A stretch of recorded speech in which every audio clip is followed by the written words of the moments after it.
This is a virus that is transmitted through droplets. And so these are little pieces of liquid that come out of people's noses and mouths if they cough or they sneeze and they talk. From the available studies that we have seen, we are confident that the guidance that we have is appropriate, which is so people who are in the communities, they don't wear a medical mask unless they themselves are sick, because this prevents them from infecting someone else. But in healthcare facilities, we make sure that healthcare workers use standard droplet precautions, with the exception if they have they're doing an aerosol generating procedure, and then we recommend airborne precautions. We have a simple message for all countries: test, test, test. The most effective way to prevent infections and save lives is breaking the chains of transmission. And to do that, you must test and isolate. You cannot fight a fire blindfolded, and we cannot stop this pandemic if we don't know who is infected. We have not seen an urgent enough escalation in testing, isolation, and contact tracing, which is the backbone of the response.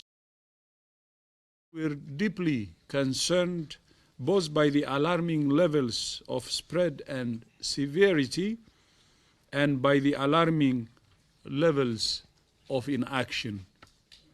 We have therefore made the assessment that COVID-19 can be characterized as a pandemic. This is the first pandemic caused by a coronavirus.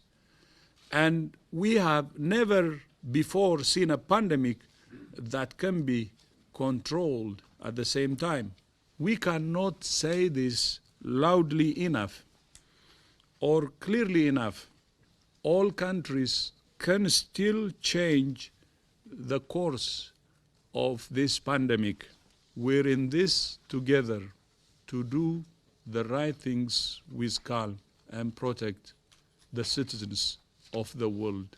It's doable. That the virus has a foothold in so many countries, the threat of a pandemic has become very real. But it would be the first pandemic in history that could be controlled. The bottom line is we're not at the mercy of the virus.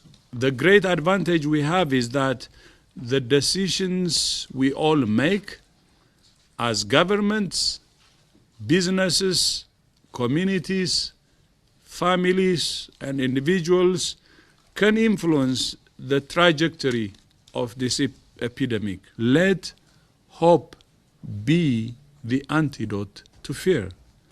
Let solidarity be the antidote to blame.